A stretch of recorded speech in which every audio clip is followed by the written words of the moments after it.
Hello and welcome to the 35th edition of the Jaguar Report podcast. 35th indeed. I'm Gus Logue. My co-host is John Shipley.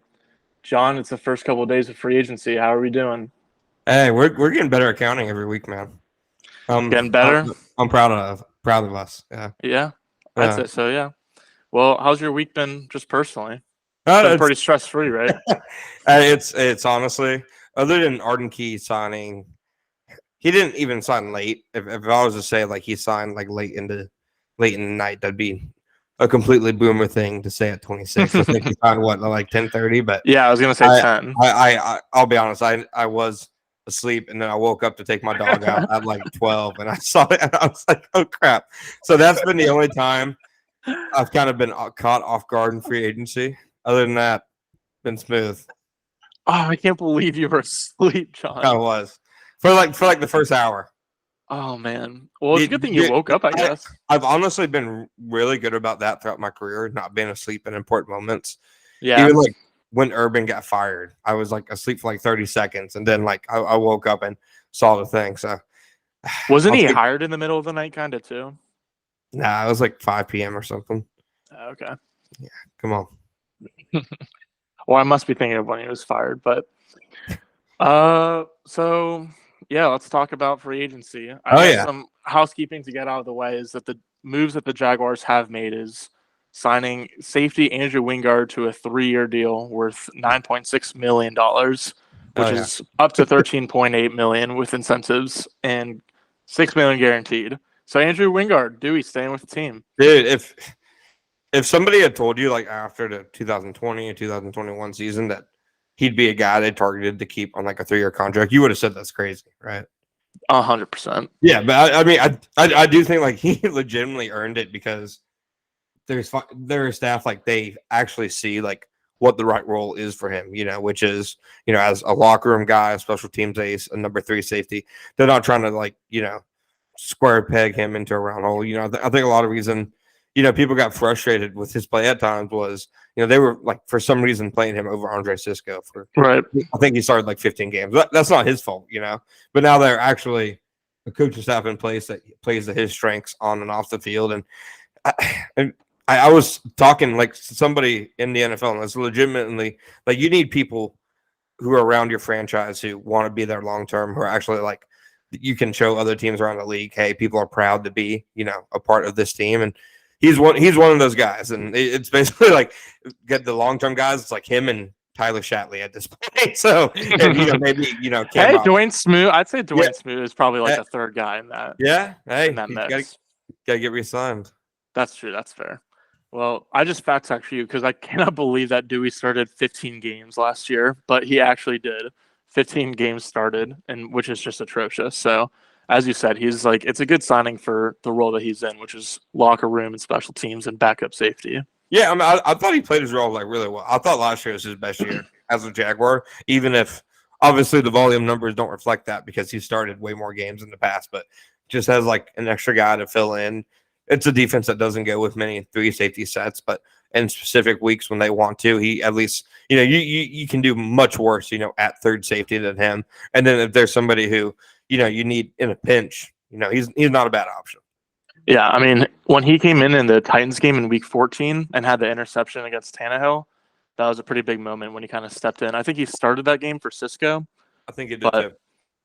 It was like if we can have more of like that version of him as opposed to the year prior, then I mean, yeah, absolutely. Like we said, it's more about role, but it was very funny to see. Like, no matter what people were told all offseason, fans gonna win free agency hits, like want and expect their teams to sign like somebody, like anybody. Yeah, like the Jaguars have been saying publicly for months, like, hey, we're not really going to spend. I feel like reporters both locally and nationally have said the same thing, and it's for a reason. It's what people are hearing. They're not going to spend, but after 13 years of that comp pick kind of shows the trend the Jaguars have kind of been on in terms of spending. Like it's 13 straight years of them just spending like ridiculous money, and no other teams really wanting that. High number of volume of players of theirs back in favor. Like, of course, some Jaguars have been successful, somewhere else, like Allen Robinson, but the Jaguars signed a big name guys in 2018, still even with Allen Robinson leaving. So it's like the first offseason in over a decade, the Jaguars are kind of, acting like this. But even though they've literally said as many times as they can, this is what they're going to do, you can understand the angst when people are just used to, like even in 2020, when it seemed like the Jaguars had no money to spend, they still signed like Joe Schobert and Rodney Gunter, like weirdly, like stuff like that. Yeah. I mean, I'm sure that if you looked it up, the Jaguars would definitely be number one in the league in terms of just free agency spending in the last 13 years or 5 years or just kind of 3 years, anywhere in that time period, really. So, I mean, we'll talk about it later, but they got a few comp picks this free agency. And so now the turntables are happening. To you, is it the right approach? Like, I'll be honest. I understand, obviously, the very basic elementary facts of the cap, but how the Eagles are able to keep like Darius Slay and stuff like that. How like I don't remember what report it was, but somebody said, "Oh, it was just cap magic by Howie Roseman." No, I don't understand. How any of that factors in. Do you think still that this is the right way to go for a team that's been spending for years and years to finally settle down for a year? Definitely, I think the Eagles are just kind of making a bunch of void years, and they're going to have to just like pay their debt in 2 years at this point, especially with the Hurts contract coming up too. But like that's even like a secondary factor to just like all of the guaranteed money they keep pushing. So I would say like, I mean, the Jaguars already have a decent amount of guaranteed push to the future, especially after some of the restructures and extensions that happened in the past month. So yeah, I mean, I think it's pretty smart to kind of wait until after the first wave, whenever that is, kind of undefined territory, right? Yeah. Just kind of like see who slips through the cracks and try to get some value out of the free agency pool, which is honestly how it always should be, because like players will typically like stay with their teams if like they're good and like the team is smart. I don't know. Like there's very few irreplaceable players that hit free agency, right? Right. Like literally, like every championship team is built through the draft, really, and then it's just like maybe they'll sign a couple like cheap veterans the offseason prior, but it's built through the draft always. So it's the right approach. Yeah, let the board breathe. Let the board breathe, baby. And people who are just now like listening to us probably have no idea. Like it's like a 2-year bit at this point, and it's. I hope they bring it back. I hope they bring it back this spring. I did too, but then it's like I don't know. Shout out to the people who've been listening to us for a while and do get it right. Fair enough. Shout out mom and dad. I wouldn't make them listen to this. Oh, I try not to make them or let them. So the Jaguars had 5 tendered restricted free agents, if I'm correct. They did not extend a tender to one of them, Tavon Campbell, but they did sign him to a 1-year deal, which was, I assume, pretty much the league minimum at like $1 or $2 million. And then they did extend tenders to exclusive right free agents. Blake Hance, Tim Jones, Riley Patterson, and Cole Van Lennon. And Tim Jones, according to Dean Baum, signed his already. So does all that check out? Yeah, no, it 100% does. I mean, Dean Baum. No, it 1,000,000% does. I mean, those are all players the Jaguars are, looking to have back under the roster, this upcoming season. Campbell is somebody who they really obviously like his traits. He didn't play much last year, but he's a hard worker. He was a good practice player. Somebody who they're not bringing him back and being like, okay, this is our answer at cornerback. Like, yeah, like a couple of years ago, I can't remember exactly. It might have been 2020. They had some backup at cornerback who, for a second, it looked like he was set to start. Like before they went into the draft and drafted C.J. Henderson. And in your head, you're like, God, why would any team do this? But it's not. A case like that. He's going to be competition for the young guys, Gregory Jr., Monteric Brown, Chris Claybrooks, who, probably I think makes most sense as the 4th or 5th cornerback right now, just because, his special teams value. So if you're looking for a 6th cornerback, it's basically Campbell, Brown, and Jr. battling it out next camp. If the Jaguars, end up adding cornerbacks this offseason, which so far has not happened. They've released Shaq Griffin. Trey Herndon, I think Josina Anderson said, won't be back with the Jaguars. He seemed like somebody who they could potentially circle back to, but I mean, it seems like at this point that's not going to happen. He's drawing interest. Somebody reported from a few different teams. I think Atlanta, New York, and the Panthers. So they need to add multiple guys. At some point. But the question, I guess, now is, do they just wait until the draft to do that? Yeah. Well, I mean, there's still a couple more waves left. How many waves are there? Like 4 in free agency. Yeah. 3 main ones, and then a couple a couple that lap in weeks later. I'll give you 3 big waves and a couple ripples. Yeah, a couple ripples. That's way. Yeah. So to be clear, Campbell and all the rest of the players I named are bottom of the roster guys, and then plus Wingard is just really the only official moves that the Jaguars have made. In terms of player names that have left the building, Jawan Taylor was the first to sign with a different team. On the first day of free agency, he signed, what was it, a 4-year, $80 million deal? Yeah, 60 guaranteed. $60 million guaranteed with the Kansas City Chiefs, who apparently are expected to play him at left tackle. Orlando Brown just signed with the Bengals on Wednesday night. And so, yeah, I mean, the Chiefs still could. There was talks that they would trade for Laramie Tunsil, and they still could address left tackle at some point in the offseason and have Jawan play on the right side, but he was paid like a left tackle. I think Jawan can play left tackle. Just in terms of physical traits, there's nothing about his game that says, he can't play left tackle. It's just the fact that he's obviously never done it. But obviously, Andy Heck, I think, is up there with Stoutland in terms of respected offensive line coaches. And if he's willing to roll the dice on Taylor, who, again, the Chiefs saw him twice last year, so it's not like they have no idea about his game. I think he's a really good fit in that offense because he's a better pass blocker than run protector. He's highly athletic. He was in a similar offense with the Jaguars last year. I don't think the Jaguars were ever in consideration to pay him $60 million guaranteed, $20 million annually when he was set to be the right tackle in Jacksonville pretty much no matter what. And maybe if the Jaguars didn't have Walker Little, or maybe if Walker Little didn't have the experience he had over the last 2 seasons, maybe the Jaguars maybe fight a little harder to get to a number like that.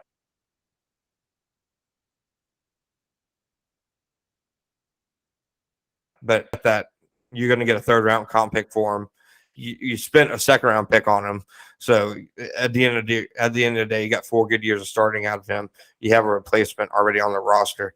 I probably wouldn't have paid him the contract that the Chiefs paid him if I'm the Jaguars. But obviously, that's awesome for Jawan. In terms of the guys I've covered since 2019, and that was his rookie year, and him, Josh Allen, and all that. He's probably one of the best pure people I've covered. He's awesome. So it's cool to see him get a bag like that, but it's also understandable why the Jaguars, did kind of stepped away. But for the Jaguars, it's also kind of a good thing that he got paid as much as it did. They'd be like, hey, we tried. They just paid him.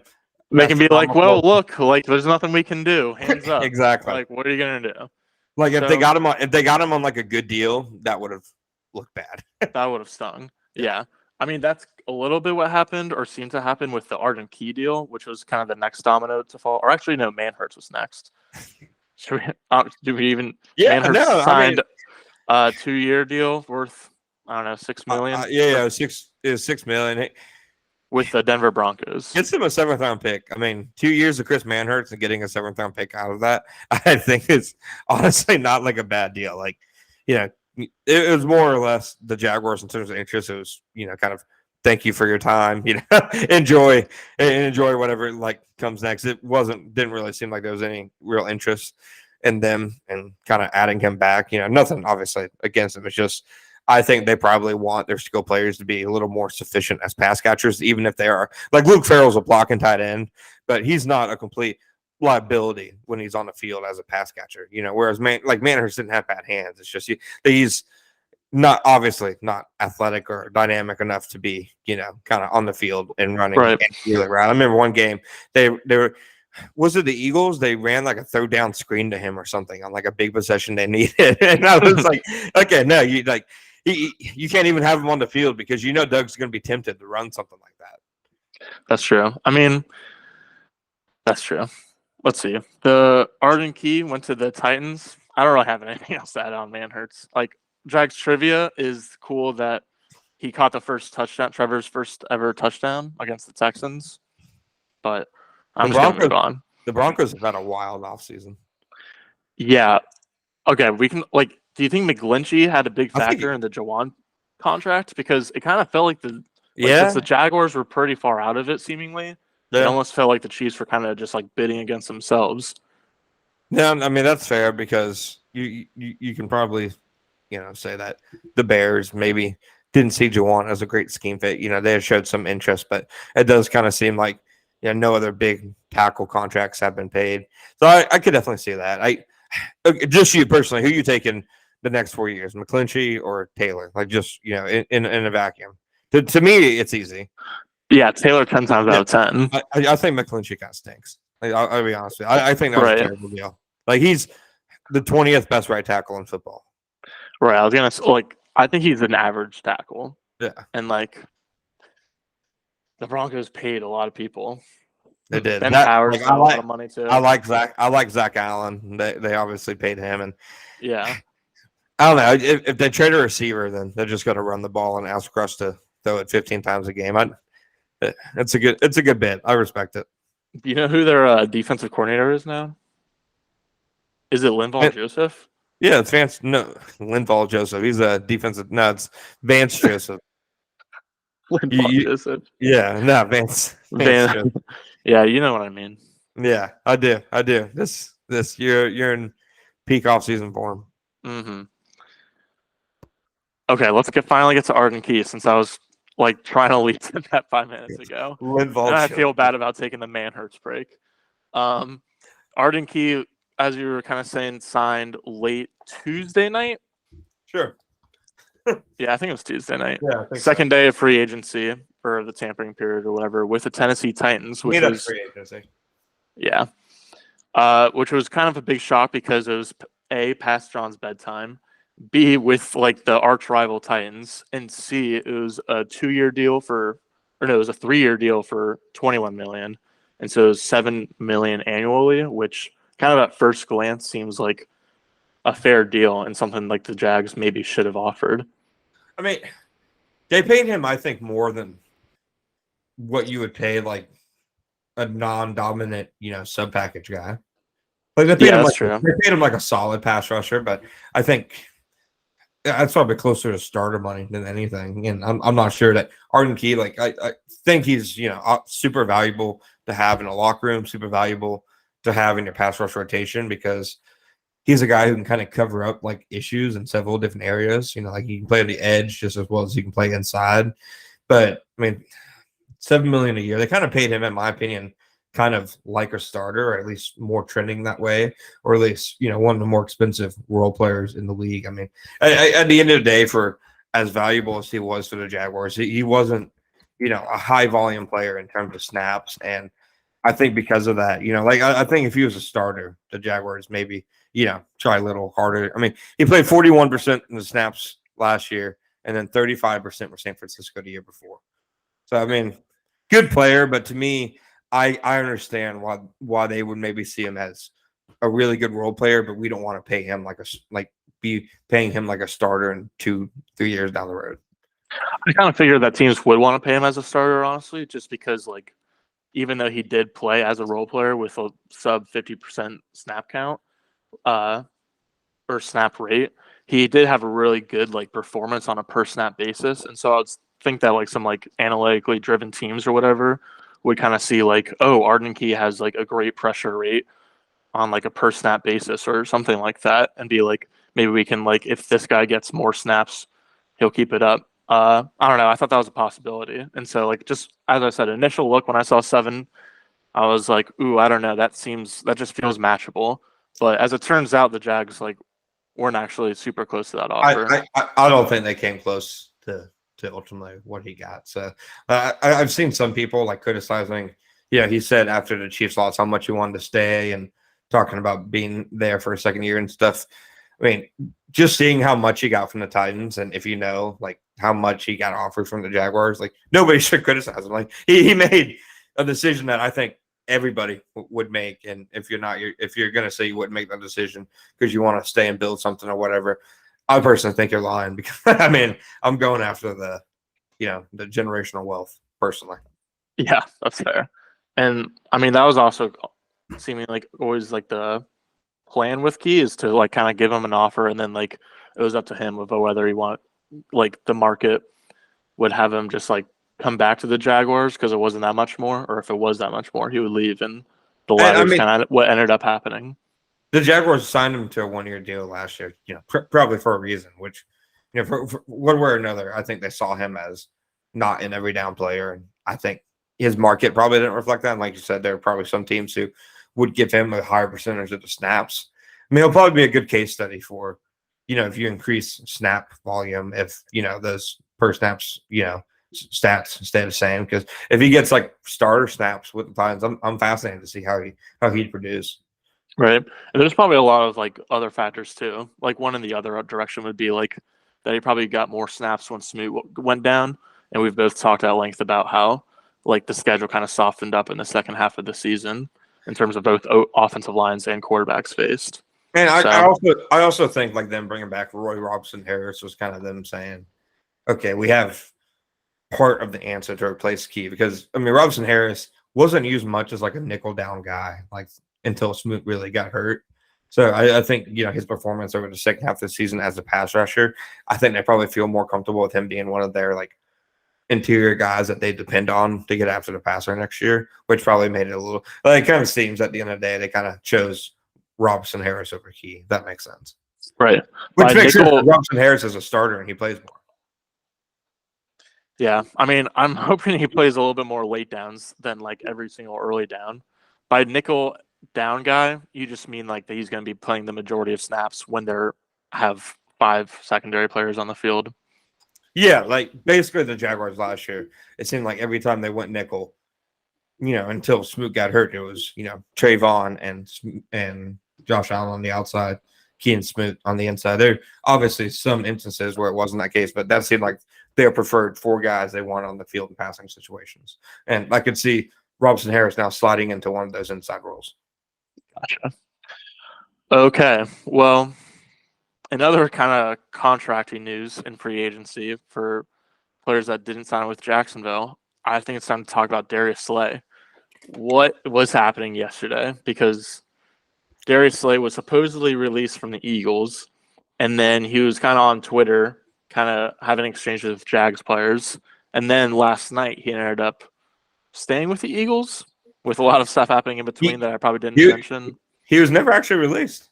Never officially released. Yeah, which I think everybody, like even including myself, like it kind of went under the radar. Like nothing actually came out. Like the Eagles have released, Darius Slay. It's just that they intend to release him at 4 p.m. And he was somebody who, they had already allowed him in his camp to talk to other teams. Like, there was a report a week ago that said they had granted him permission to seek a trade. So I think there's definitely interest from other teams. And whether the Jaguars had interest or how significant their interest was, they obviously want to add more cornerbacks this offseason.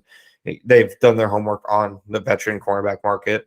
Doug Peterson coached Slay in 2020. I think some dots are, fairly easy to connect why they'd be interested in a guy like Slay. And I think ultimately the Eagles probably saw how much interest he was getting and kind of kicked it in an overgear. It seems like chose him over Chauncey Gardner-Johnson, who I would not expect the Jaguars to be after. It doesn't seem like the Jaguars really have any significant interest on that side, which is weird because for their needs, Gardner-Johnson makes more sense than Darius Slay. Yeah, I was gonna ask about that because it's like, does this mean they're like want? They don't care. They just don't care. Yeah, they don't care about like the whole too many outside guys, not enough inside guys. I think it's just proved they don't care. It'll get figured out in the wash. They do not. All right. What were we talking about? I had so many questions for you. They all vanished. Come on. Let's hear it. I think hypothetically, obviously, I'm not going to add Slay. If they did add another outside guy, I think if you add an outside guy who's better than Darius Williams is, I think it makes sense. Like Darius Williams wasn't great. He wasn't even not great. He wasn't good in the slot last year, but I think that if Darius Williams is your worst cornerback, then you probably have fewer problems than most. Yeah, I was gonna say, like, if he's the worst cornerback as opposed to the second worst, because like I'm sure like the weak link outside across from him and Tyson didn't really help him out. And so like maybe if you make that better, then he gets a little better too. I was also gonna like agree with you that like at first I thought that the Eagles prioritized Bradbury over Slay, and then I realized, as you said, it was like Bradbury and Slay over CJ Gardner Johnson. Because like there's no way they're able to keep them plus Fletcher Cox plus Brandon Graham. Which it's wild. Like Gardner Johnson is younger, you know, but I guess, you know, outside cornerback is more of a premium position. But is it like Slay would have been like the classic, I think, like Jaguar signing, like really big name, you know, everybody would get super excited and stuff. But he's what, like 31, 32 years old. Like he's still really good, don't get me wrong. But would it actually be smart? Like probably not, but that doesn't mean I wasn't rooting for some chaos. But it, for whatever reason, it seems like, and again, people only explain it as, oh, the Eagles did cap mat. Like, no, I need somebody to put it on paper and explain to me how the hell these teams, like you said, pushing money toward the future. But no, it is still like just ridiculous. No, because like the Eagles are like always in it. They have been in it for the past 5 years, and it feels like even with all of this salary cap BS, they will be in it for the next 5 too. I guess to me, how the cap's always been put best is you can keep anybody that you want. It's just the question is, should you? You know, like you can make it work with anybody you want. It's just there are going to be consequences down the road one way or another. Yeah, we'll see when the Saints end up paying those consequences. Hey, Andy Dalton walked. But they brought back Jameis, the better quarterback. Yeah. Marcus Davenport signed what, a 1 year, $13 million contract? Yeah, with the Vikings, right? That Yale. What university did he go to? The Vikings GM? I'm skeptical I think of it was Yale. It was either Yale or Brown. Skeptical of every Ivy League GM, just on principle. Why, you don't think they're not football guys? No, they are football. They are football guys. I'm just I'm monitoring the situation. Okay, yeah. Well, the Browns and the Saints are probably like the two teams that have like less depth at defensive line or just defensive tackle than the Jaguars right now. Because like they really just have like it's been like the toughest position to see like get signed really, even with all the Slay stuff, has probably been defensive tackle because they really just have Robertson, Harris, Devon Hamilton, and Foye Fatukasi under contract right now, and that's it, right? I want to say that's other than like some practice squad guys. Yeah. Gotsis is a free agent, and Coy Peters is too. Coy Peters. Yeah. What? You're a monster. You know that? Oh my God. First you don't want to talk about Chris Manhertz, and now you scoff at a valuable member of that franchise being a free agent. You're an animal. Oh man. That got me. You're an animal.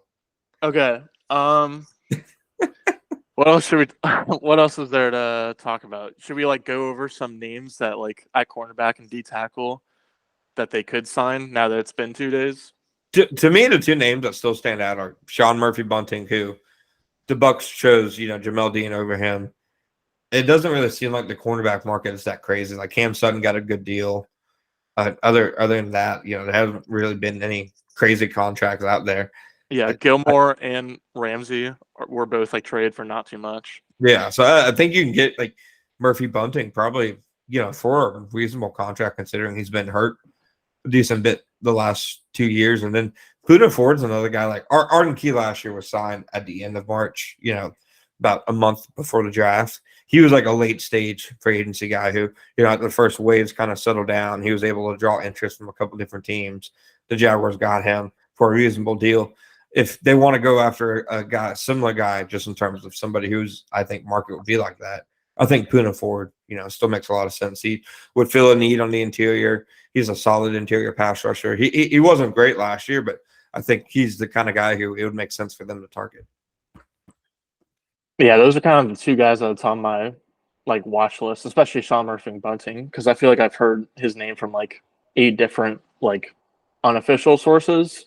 And then like I was on Wikipedia or like I don't know. I just saw something about his name on Twitter, so I looked up his name on Google, and on Wikipedia it says he plays for the Jacksonville Jaguars. And then so I don't know. There was like one other thing that like is just kind of pointing, or just, maybe just the fact that there's two former Buccaneers coaches on the Jaguars staff now. It just feels like a lot of signs are pointing that way. Plus Dean signing over him, et cetera, et cetera. I think it'd be a smart signing. Like, he has experience inside and outside. He tested like a really good athlete. He was a second-round pick. You know, he obviously has experience with some of the coaches. You know, he was a major contributor for a Super Bowl team. You know, I think there are a lot of reasons like to think that, you know, he'd be a smart addition. Yeah, I would say other cornerback name like Rock Ya-Sin after like Byron Murphy got signed. Probably Ya-Sin is like the biggest name after Murphy Bunting that I'm watching. I'll plead guilty. Where did Byron Murphy sign? I think the Vikings, somewhere north. Really? I'll be honest, I missed that one completely. Oh no, it was the Lions. And then like I think Campbell had a presser today and he was like raving about him. But like I think the Lions got him for like a pretty solid deal. Interesting. It appears he got signed by the Minnesota Vikings, but I was right the first time. You're in the right division. You're in the right division. Now, I think that probably makes sense. To me, Rock Ya-Sin has kind of been a poster child of dude getting burned the last couple of years. I just feel like every time I see him, I know he's a solid corner. It's just he shows up on red zone a lot, and that's not good for any cornerback. But I mean, that was a good take. I thought Emmanuel Mosley was the guy who made sense for them. The Lions, got him to pair with Sutton. He was an ACL guy, former 49er, so appeals to both Trent Baalke and Ethan Wall, their best interests. But, he obviously went to Detroit. So the cornerback market does seem like, is maybe, I don't want to say drying up, but some of the bigger names I think are definitely gone. So it's going to get to the point where Murphy Bunting, I would imagine it probably would make more sense for him to make a decision, probably in the next week or so, rather than being like a late March type guy. All right. Are there any like other defensive tackle names? Matt Ioannidis from the Panthers is like, I feel like always on a free agent list for the past 3 years. Yes. And like is always like this is just a good defensive tackle veteran. No, I don't know if there's any connections there. He always is. It seems like it. How long has he been in Carolina? I think a year, because I swear he was on like free agent list last season. He was a Temple guy, wasn't he? That sounds right. Yeah. I mean, a Matt Rule guy. Nunez Roches got like a really good deal from New York. I thought they would potentially try to get him on a similar deal. Like it was like 3 years, $12 million. That's to me a really good contract. I think some other guys who are out there who can maybe make some sense. Shelby Harris, he's older, but yeah, he's good. Quentin Jefferson, maybe. I haven't heard that name in a while. Yeah.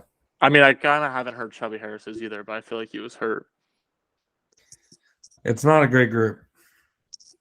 Either of the Rams defensive tackles stick out to you? A'Shawn Robinson or Greg Gaines, I think. A'Shawn's solid. Like he's like, if you want to get like a perfectly like dependable, like kind of like NPC generated kind of run defender. Yeah, no, I know what you mean. He's but in a good way. Yeah, no, exactly. Like, it's not a bad thing. Like, yeah, he's perfectly okay. Yeah, he's just there, but in a good way. Exactly. Yeah, I feel like that was Brandon Linder. Like he was good, like better than A'Shawn Robinson, but like you just like never noticed him getting beat, which was a good thing. I feel like he never really had like any tackles. Like no one raved about him like he was Jason Kelce. Did you see highlights, not tackles? Did you see how skinny he got? Yeah, that's crazy. Wild, dude. Transformation Thursday. Yeah. Let's see. All right. Any other positions? Tight end could still be one to watch, right? Yeah, tight end, and even then, I don't think it's really a position that there's a lot of names that stand out. You kind of think they have to add a guy because the only two guys who saw snaps last year that are on the roster are Evan Ingram, and Luke Farrell, but I mean, it's not a good list. And Mike Gesicki makes no sense for them to be interested in. Dalton That'd be Schultz. terrible. No, yeah, dude, it makes no sense. Dalton Schultz and Austin Hooper, they don't really seem like they make sense either. Maybe Robert Tonyan. Would you be interested in a 1-year flyer on Robert Tonyan? No, I shut him down last podcast, so I'm going to shut him down again. I'm shutting players down now. I'm just not even talking about them. My time is valuable in the off season. Your time is valuable, and you ask me about free agent tight ends. There's nobody. There's nobody. Yeah. They're gonna if the tight ends are Evan Ingram and Luke Farrell, or they're gonna draft somebody behind Evan Ingram who will catch 10 passes in 2023. Yeah, well, that's my main point. It's not really that there's anybody to sign. It's just that there's not a lot of snaps available. No, there's nobody. The second tight end will catch 10 passes next year. That's my guess. That's my hot take of the week. Okay. I want you to write it down in your iPhone notes, wherever. Remember it. I'm not going to do that. I want to see how close I get because that's my official prediction. Okay. The second tight end is a wasted 53-man roster spot at this point in speaking. I'll try to remember it when I'll probably do like a off-season bets piece of like, Trevor Lawrence over 4,000 yards, and then I'll do like the Shipley bet, which is just whoever the second tight end is under their catches total. That's how we'll remember it. Tim Jones is really the second tight end. There you go. Bars. Okay. You want to talk about anything else? I have to brainstorm a hot take. But we could talk about Ramsey, Rodgers, and any other free agents. Did you see Ramsey's quote about Mike McDaniel being weird? No. What was it? Was it recent or was it like from? It was today. It was today. Yeah. I gotta find it. It made me geek. From Joe Shad, excellent beat reporter in Miami. Jalen Ramsey, quotation marks. Coach is a little weird. We're all weird in our own way. He's not fake. He seems cool. What? That's crazy. No way. No way. Nah, that's not like an onion tweet. Did Jalen Ramsey for a third? Obviously, you have to pay him a ton of money. I mean, is there a reason to you why every contender didn't make that deal? Yeah, no, I don't get it. He's still really good. I mean, unless he was like saying to his agent to tell teams like, "Oh, I'm gonna like want a lot of money," and that scared some teams off at least. I think I saw from The Athletic that the Rams didn't want to trade him within the NFC, which eliminates half the league right off the bat. And then I will say Jalen Ramsey is one of those players who probably not every team, kind of needs, and the locker room. I mean, just in terms of if he doesn't want to play somewhere, he's very vocal about it, as the Jaguars and Jacksonville have seen. Your mic's out. This is always my favorite part of the podcast. Your mic is out. Yep. No, you're making no noise. I'm keeping this in the YouTube. This is what YouTube subscribers get. They get the bloopers. Okay, I just had to plug it out and plug it back. Yeah, there we go. We're cooking. We could have just entered it there, but I still got to figure out a hot take. Let's hear it. Come on, you've had all this time. I've opined and I've opined and I've opined. Do the Jaguars have a external free agent signed by this time, 5:55 p.m. next week? I thought you were going to say tomorrow. So I was like, I came prepared with the no. Just drop it hard. But I'll stick with that. Yeah, just give me the hot take. Like, even with the expectation that you're not going to sign anybody, going the whole week without signing anybody is so funny. Just punting on the entire section of the offseason. Right. Like, again, we've said that's what's going to happen. Perfectly understand why. It's probably a smart thing to do. It doesn't not make it funny. Okay, here's my take. Robert Saleh will be fired in less than the calendar year. I think the Aaron Rodgers experiment is going to go horribly. You think Aaron Rodgers has a personal meltdown about halfway through and pulls the plug? Yeah, well, I think he has a personal meltdown halfway through and then doesn't pull the plug, but just like clearly stops trying, even clearer than like it already has been. And like the fact that he went on the show, not that I like watched it or saw exactly how he said it. To be clear, I did not watch. Not that I watched it, like it's some kind of plague. It's okay if you watched it, Gus. It is okay if It's anyone a good watched it. program. It's a good program. I was just trying to say I didn't watch it, but I heard that he said that he like was 90% sure going into the Darkness Cave retreat thing that he was going to retire, and then he came out, saw that the Packers were trying to trade him, and then like wanted to go to the Jets. So he's playing the season out of spite. Like whether or not he's lying or that's real, like both are like bad scenarios. Like I thought it was like known like since the season basically ended that they were like going to try to trade him. So like they basically like they didn't want him. Like he was like, am I wrong in that? Okay, well, I think there's a difference. I think they haven't wanted him for a while, but they don't necessarily want to trade him just because, like, I don't know. He's given them so much BS that, like, I feel like they kind of want to give it back in a little bit. And then they're also just, like, seemingly playing hardball with the Jets now, being like, oh, I don't know, you guys clearly want each other, and now we have all the power. They do hold all the leverage. Like, the Jets should be pissed that Rodgers went on that show. They should be pissed that he went on that show and completely killed their leverage because now it's clear that he really wants to play for the Jets. The Jets really want him. The Packers don't think the Packers aren't petty enough like to let this season waste away with his money like on the books. If they don't want to, like they hold all the cards. And the Jets should also be pissed that he keeps calling it the darkness. I as a society, I want to stop calling it the darkness, dude. Honestly, the final straw for me with like just the whole thing was the fact that like he sent a list to the Jets of people to sign, and it included Randall Cobb, and like the idea that like a professional football team would be giving Randall Cobb like meaningful snaps in 2023 is like, no, that coach is going to get fired. It was Lazard, Cobb, and Mercedes Lewis. Yeah, and like I don't think Russell Douglas is a free agent, but like I feel like it was like one other Packer. Maybe it was just those three. But it's like an average 40 time of 4.8. That's terrible. That might be being generous. Dude, I get it. Like the Jets kind of boxed into this corner, I guess. Yeah. I don't know. It's all very ridiculous. I'm over Aaron Rodgers. Like happy for the Jets. All they needed last year was a quarterback because they got the defense humming. So maybe if Rodgers isn't a complete mess, but yeah, I don't know. Things don't normally go right for the Jets in untenable situations. So that's probably my guess of how it's going to go. But I'm very over Aaron Rodgers dragging us, basically making the entire football world hostage every offseason. Yeah, it's craziness. Nah, it's craziness. All right, well, that about wraps it up, I think. Yeah, no, slow week on the Jaguars front.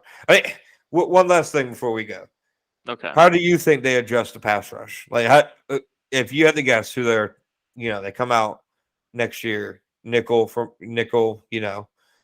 formation, their top 4 pass rushers. Tell me right now who you think they are. And you don't have to say, like, if it's a rookie, a specific player. You can just say rookie.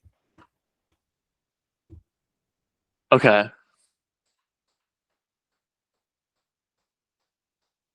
Top 4, you said? Yeah. Yeah, like if they come out, and nickel right now. Who are their 4 pass rushers? Oh, who are their 4 pass rushers? Oh, definitely Trayvon, Josh Allen, Roy Robertson Harris, and Fatukasi. That's your prediction for week 1? I don't think they're going to get someone that's like an upgrade over Fatukasi, even though he's like not that great by week 1. Because bad. it's like there's no one. Okay, maybe Puna Ford will play over him. You don't think a rookie could take some third down snaps? Not unless it's like Brian Breesy in the first round. Because like even if they go Keanu Benton in the 3rd or whatever, or like Dexter in the 3rd, I kind of feel like they're like adding depth at this point. It kind of stinks. What do you think? I think a rookie's their fourth guy, honestly. In like pass rushing situations, yeah, I in don't between Allen and Trayvon, I assume. I know like you're paying Fadakasi like a guy you can rely on to be that guy, but I don't think you can rely on him to be that pass rusher. I mean, that's just to me not his game. I mean, if you told me that like Trayvon could be one of the two interior guys, just assuming they're doing like a normal 4-down front, like if you told me I could push Trayvon inside and like have a veteran or a rookie replace like the edge rusher, then like I would say definitely. Like I think there's I'll put it this way. In terms of just like edge rushers, I think there would definitely be like someone above Kayvon Chason and Jordan Smith and below Trayvon Walker and Josh Allen. With two guys in between. You're predicting you know what I mean? You're predicting they add a player with a pulse. So that's they're gonna have a new number 3 and number 4 pass rusher by the end of the season behind Trayvon, edge rusher specifically behind Trayvon and Allen. Are you surprised that a Trent Baalke team is kind of at the moment this low on pass rushers? I'm surprised they're this low on like defensive linemen. Because like if you can combine the edge rushers and the defensive tackle, like both of the depth for those is pretty brutal. But it's like kind of what happens when you like spend on the first day of free agency and like don't hit on day 3 of the draft for a decade. Actually, Don and Dave had some moments. Fadakasi looking like the only like near miss of last year's free agency class kind of looms kind of large. Yeah. Well, I would say that that's a win looking back on it, at least. If he's like the one with. Yeah, no, it is. I mean, but I would agree with you that he would you rather whiffed on Fadakasi or Darius Williams? Darius Williams, because I'm not comfortable with him as a. Well, I guess I'm not comfortable with either of them, like as a starter. Would you rather whiffed on Fadakasi or Zay Jones? I think Zay Jones. No, now that you have Calvin Fadakasi, yeah. He's like a very serviceable wide receiver 3, albeit expensive. I won't say a bold statement because I have zero research to say if it's true. I probably should have researched it by now, but I'd venture to say he's probably one of the most expensive wide receiver 3s in the NFL. Yeah, I would agree with that. But, I mean, the Jags have a coach, a quarterback, a wide receiver 1, and a wide receiver 2. So, other than injury, there's no reason they shouldn't be top 5 in scoring. So, it another hot take for you. Definitely seems like they're pushing all their chips in on Trayvon Walker developing into something this year, right? Right. I mean, I don't know. Like maybe they'll like end up drafting an edge at 24th overall and like sign like maybe not Justin Houston, but a Justin Houston type of just like an old veteran edge, and then like we'll be thinking completely different. But I guess it is more likely that nothing happens. You know, it would be pretty bulky. To trade up for Nolan Smith. You think so? Doesn't he only have like 32-inch arms? Yeah, but he weighs like 210 pounds. That's like every Trent Baalke edge rusher he's ever drafted has been like super skinny. Other than really? I mean, Aldon, Aaron Lynch. Aldon is also just like super tall. Same with DeForest. Actually, DeForest is kind of slim. I guess you're right. Tank Carradine wasn't slim, but Eli Harold, who maybe weighed 200 pounds. I have no idea what you just said, man. You don't remember Eli Harold? No. Yeah, that really makes me regret every year I've ever spent scouting the draft. I remember when people thought Eli Harold was like a top 5 pick, and if he weighed 200 pounds soaking wet, I'd bet my mortgage on it right now. If he weighed 200 pounds soaking wet, what? That he did not weigh 200 pounds soaking wet at any point in his NFL career. He like skinny fast. I mean, Jordan Smith, another guy. Right. Trayvon's probably the exception. I thought you were trying to bait me into saying that like Jordan Smith was going to be like the guy at edge just because like Wiggs had the podcast, which was a great podcast, but like everyone's like super hyped about Jordan Smith all of a sudden, who's like, I feel like he has 10 snaps in 2 years. In the back of my head, I was like, how can I get the hype of Jordan Smith? No. Really, I swear to God. I swear to God. Oh, good thing. Good thing. I didn't fall for it. Yeah, I see. Like somebody asked me like how they feel about him, and they've never seen him practice in shoulder pads. Right. Like obviously Trent Baalke and the coaches who are still there from a year before had, but like the new staff, like Doug and stuff, like they've never seen him take an actual football practice. He got hurt during the spring last year. Like he's kind of a big question mark right now. Maybe he comes in training camp and plays with his hair on fire and earns a roster spot, but pretty much seems like that's what he has to do to even be worth mentioning. Yeah, Wiggs was basically like saying he was a good kid at the end of the day. Like, that's good. No, I mean he definitely seems like. I mean it's honestly like he's been handed like a really crappy draw situation in the NFL. You're not playing much as a rookie because you're playing for a staff that it just seemed like did not like playing rookies. Like nobody in that rookie class really played other than Trevor. And then last year getting hurt, and a complete freak injury in practice. So I personally, I'm pulling for him. I hope he comes to camp, playing on fire. I mean, me too. Did Deshaun Dixon get injured last year too? Because that was another like. He's okay. I was trying to give him an excuse, I guess, because I just don't really remember his name after like going through like 53-man roster stuff. Yeah, no. And preseason. No, he's healthy. Okay. Anything else, John? You baited me into that one. You baited me into that one. No, I'm good. Let's see if next time we pod, they have a new free agent. Let's see. That'd be fun. All right. Until next time, folks. Thanks for tuning in to episode 35, Jaguar Report podcast.